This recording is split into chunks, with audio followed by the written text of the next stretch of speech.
A história bíblica de Sansão sempre intrigou as pessoas. Um homem de força inacreditável, como descrito na Bíblia. Ele foi o 7º juiz, seguindo as gerações depois de Moisés e, em seguida, Josué. Um juiz, um líder de seu povo. Mas ele também foi abençoado desde o nascimento. Seus pais fizeram um voto para torná-lo um nazireu. O que é um nazireu? É alguém que se abstém de beber vinho e de tocar qualquer parte do cabelo ou da barba com uma navalha. E isso, por sua vez, concedeu a Sansão uma força tremenda para lutar contra os inimigos do povo judeu na época, o que ele fez fielmente. Mas então a história continua dizendo que os filisteus da época, que eram seus maiores inimigos e com quem ele travava batalhas enquanto atacavam o povo judeu, e ele os defendia. E a Bíblia nos conta diferentes histórias de como isso demonstrava sua força extraordinária. Mas ele se casou com uma mulher filisteia e ela... Dalila é claro o nome dela. E ela, a pedido dos filisteus, tentou descobrir o segredo de sua grande força e ele se recusou a contar porque, obviamente, isso seria sua ruína e, claro, colocaria o povo judeu em grande perigo. Mas finalmente ele contou a ela. Resumindo a história, o poder estava em seu cabelo porque ele havia deixado o cabelo crescer. É por isso que Deus lhe concedeu sua força. E naquela noite ela chamou os filisteus e eles rasparam seu cabelo, cortaram algumas mechas de seu cabelo e ele perdeu sua força. Então, quando ele se levantou, não conseguiu se defender. Eles arrancaram seus olhos tragicamente e o levaram para a prisão. E eles finalmente... O final da história é que ele ora a Deus e diz: "Não, só me dê minha força mais uma vez." E ele pediu ao jovem que o acompanhava para colocá-lo perto das colunas, as colunas do templo filisteu. E com seu último ato poderoso de coragem, ele derrubou aquelas colunas, sendo morto junto com milhares de seus inimigos. Essa é, em resumo, a história. A Bíblia nos diz que ele governou por 20 anos. Na verdade, é mencionado 40 anos, embora na realidade tenham sido 20 anos. Mas diz que sua influência e o medo que ele impôs de forma positiva em seus inimigos foi tão poderoso que durou mais 20 anos. Nenhum negócio pode funcionar sem uma declaração de missão. E você pode? Eu criei um curso especial. Descubra sua declaração de missão pessoal. Confira na descrição abaixo. Então pode-se dizer que essa é uma história bíblica fantástica de tempos antigos. Que lição, que poder, o que isso nos diz hoje? O que isso nos ensina sobre o poder? O que isso nos ensina sobre a perda de poder? Como devemos usar o poder? Existe uma expressão que alguém cunhou dizendo que o mundo mudará para melhor quando as pessoas respeitarem mais o poder do amor do que o amor pelo poder. Quando o poder do amor superar o amor pelo poder, teremos um paradigma transformado, um novo mundo. O que é poder? Então sabemos que poder, claro, força física é uma coisa. Também existe o poder político. Também existe a influência, quando as pessoas têm medo de alguém se essa pessoa lidera ou controla, seja pelo fato de ter força para punir você ou por controlar seu destino, controlar seu sustento. Quero dizer, o poder é descrito de muitas formas diferentes, muitas vezes não de maneiras muito positivas. Então, a primeira lição que aprendemos com Sansão é o poder do poder. O que é poder? Cada um de nós é abençoado com forças particulares, todos. Para alguns, as forças são cognitivas, para outros são emocionais, algumas são físicas, outras são influentes ou carismáticas. Todo mundo tem forças. Mesmo alguém que é introvertido pode não ter forças necessariamente no contexto da linha de frente, mas tem forças nos bastidores. A maneira como avaliam as coisas, a forma como elaboram estratégias, toda pessoa tem forças. Como toda força, ela pode ser usada para o bem e pode ser usada para o mal. Por exemplo, basta pensar no fogo. O fogo é uma força muito poderosa. Usado para o bem, não podemos existir sem o fogo, sem o calor. Precisamos dele porque precisamos ser capazes de existir. Cozinhamos alimentos, precisamos de calor para viver em nossas casas, em nossas vidas pessoais, em nosso ser físico. Também precisamos de calor espiritual e calor emocional. Por outro lado, o fogo fora de controle é uma força destrutiva. Só para usar um exemplo simples, o mesmo acontece com tudo. A energia nuclear, a tecnologia, podem ser usadas para destruir ou para construir. Então, esse é o primeiro ponto. O que define se vamos usar isso para o positivo ou para o negativo depende se é algo egoísta ou altruísta. Se for sobre sua própria autopreservação e sobrevivência, sim, você vai se proteger, mas às custas dos outros. E muitas vezes, não estou dizendo que todos vão machucar os outros, mas você pode acabar machucando alguém. E, essencialmente, a história de toda injustiça cometida pelo homem contra o homem, todas as guerras, sejam guerras entre nações ou entre indivíduos, foi quando o interesse próprio de uma pessoa entrou em conflito com o de outra, quando alguém foi ganancioso, quando alguém queria algo que você tinha. No entanto, quando entendemos que não estamos aqui para servir a nós mesmos, mas sim para servir a uma causa maior do que nós, então esse poder, esse mesmo poder e força podem ser os mais construtivos, a força mais edificante, uma força que constrói e pode mudar o mundo de uma forma muito positiva. Então nós temos essa escolha.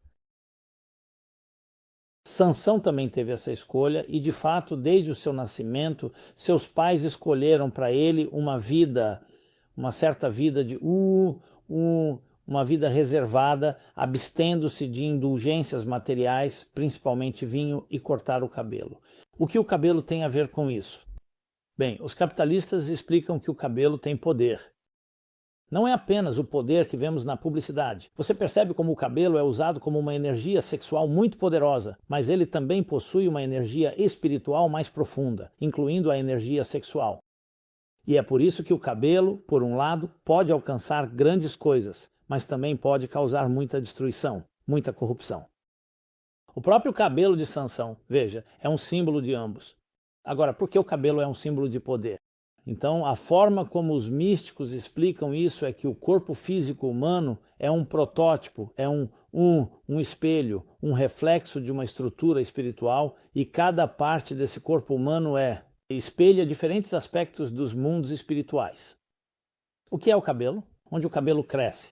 Você vai perceber que o cabelo cresce. Onde quer que haja poder no corpo humano, há cabelo. Cabelo na cabeça, porque a cabeça libera a maior quantidade de calor e é o órgão mais central que controla o sistema nervoso central. Então, o cabelo, como a pelagem, de certa forma, é um protetor contra infecções, um protetor do controle, de sustentar, de manter o calor e assim por diante. Você também vê que o cabelo cresce ao redor dos órgãos reprodutivos porque, novamente, onde há poder, haverá cabelo. Então, o cabelo representa, dizem os capitalistas, por um lado, vindo de um poder muito profundo, íntimo e sensual. Por outro lado, por ser apenas cabelo, é como se fosse fino. Pense nele como fios finos. Então, é apenas uma energia muito sutil que flui para fora dele. Portanto, vem de um lugar muito poderoso. Mas ele próprio é muito fraco ou, pode-se dizer, muito insignificante. E é por isso que o cabelo precisa ser protegido. A razão pela qual um nazireu não raspa a cabeça é porque ele está dedicando seu cabelo à divindade. Ele está dizendo, estou pegando minha sensualidade, minha energia sexual e toda essa energia poderosa e íntima e vou usá-la somente para você. Isso, por sua vez, lhe dá uma quantidade tremenda de força. Mas isso não é para todo mundo. Na verdade, não é incentivado, é desencorajado ser um nazireu. Faça o que lhe foi dito para fazer. Você não precisa tomar precauções extras. Mas Sansão foi uma pessoa escolhida primeiro por seus pais e por Deus para ser um ser humano único na proteção do povo em tempos perigosos, em momentos de crise. Mas onde ele se perdeu foi justamente no mesmo poder da sensualidade, através de Dalila. O que aconteceu? Foi exatamente isso que aconteceu. Sua esposa, os prazeres da carne, os desafios, foram, no final das contas, o que o levou à ruína, porque ela continuava dizendo, você não me ama, porque se me amasse, me contaria o segredo da sua força. E o segredo da sua força era um poder divino que era canalizado pela energia, através das mechas de cabelo, como explicam os cabalistas.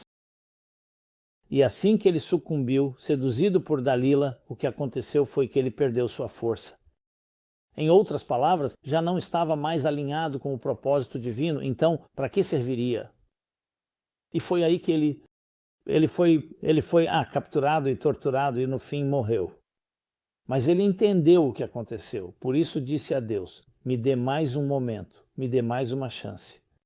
E ele teve sua chance e realizou muitos feitos grandiosos, porque destruiu esses inimigos que poderiam ter travado, sabe-se lá, que tipo de guerra com Sansão fora do caminho, mas ele deu sua vida por isso. Então todos nós temos poder. Às vezes esse poder é sensual, é poder sexual. Pode ser o poder, como eu disse, o poder cognitivo. Tudo é poder. O cabelo é um símbolo disso. A questão é como esse poder será usado, entender que o poder é um presente. E é por isso que Moisés é comparado a ser o mais, e ele é o homem mais humilde, o homem mais humilde. Ele é chamado de o homem mais humilde da terra porque conhecia seu poder. Mas quanto mais poder temos, mais humildes precisamos ser, porque o que vai conter esse poder? É fácil se tornar arrogante. É fácil se tornar excessivamente controlador. É fácil se tornar alguém que usa seu poder para manipular e machucar os outros. Agora Sansão, para seu crédito, sempre usou esse poder para o bem, mas nós ouvimos a história. Nunca seja excessivamente, não superestime o seu nível de confiança. Houve um momento de fraqueza e não havia motivo, e ele sucumbiu, e é isso que acontece. Então, aprendemos com isso uma lição tremenda sobre o que é o poder e como ele deve ser usado. Agora, vamos falar um momento sobre poder. O poder tem sido a maior força de corrupção da história. As pessoas que estão no poder, o que elas dizem? O poder absoluto corrompe, e o poder absoluto corrompe absolutamente, corrompe completamente. Porque quando você está no poder, o que vai limitar qual é o seu sistema de freios e contrapesos? É por isso que existe uma expressão de que o maior rei sempre precisa saber que há alguém maior do que ele. Esse alguém é Deus. Você recebeu essas forças por um motivo. E essa é uma lição tremenda na vida, porque se você pensar bem, as pessoas de influência hoje, nossos líderes, se tivessem aprendido essa lição, como o mundo seria diferente. Agora, a verdade é que muitos lamentam o fato de que realmente não temos líderes, o que por si só já mereceria uma discussão à parte. Mas mesmo aqueles que têm forças, muitas vezes essas forças se tornam a busca por sua própria glória, sua própria vaidade, sua própria riqueza, seu próprio sucesso. Às vezes, outros se beneficiam disso, mas esse tipo de líder que é completamente dedicado, que realmente tem poder e consegue canalizar e direcionar esse poder para construir algo, é uma raridade. E é por isso que essa lição de Sansão é tão poderosa para cada um de nós. Ensinar nossos filhos desde pequenos, você tem grandes forças, e essas forças podem ser usadas para melhorar e transformar o mundo. Mas lembre-se, com grandes forças vem grandes desafios, e esse grande desafio é sempre manter o equilíbrio e lembrar que existe algo maior do que você. E essas forças que são canalizadas dentro de você vêm de um lugar maior e você não é nada além desse canal. É sempre fácil? Não, claro que não. Mas é isso que faz a diferença entre a vida e a morte, e a diferença entre transformação e destruição. Então, que cada um de nós leve essa lição a sério e realmente valorize o que temos dentro de nós e perceba assim que você pode ter grande força e um cabelo incrível, e isso pode ser usado apenas como vaidade, algo puramente externo, ou pode ser usado para realmente influenciar e inspirar pessoas a se tornarem maiores do que elas sequer imaginam ser. Que cada um de nós seja abençoado dessa forma, aprendendo as lições de Sansão. A palavra Sansão, que em hebraico é Shimshon, significa algo como um pilar, um escudo e um protetor, porque era isso que ele era, um pilar e um protetor. Às vezes também é chamado de um sol que protege. Era isso que ele era. Então, usar nossa força para proteger, para cuidar, é o que qualquer pessoa no poder deveria entender, seja um pai, um educador, um líder, ser como Shimshon, o verdadeiro Shimshon, que é um guardião e um protetor de tudo o que precisa de proteção, os vulneráveis, os indefesos, os sensíveis. Neste mundo, precisamos disso mais do que nunca, hoje mais do que nunca. Seja abençoado. Aqui foi Simon Jacobson, meaningfullife.com, onde você pode conferir este e muitos outros programas. Por favor, compartilhe com outras pessoas, passe adiante, e eu adoraria ouvir seus pensamentos, comentários, dúvidas, perguntas, qualquer coisa que você queira compartilhar. Mais uma vez, meaningfullife.com. Todos os domingos, às 15 horas no horário do leste, temos uma série chamada Personagens Bíblicos Decodificados, Lições para a Vida.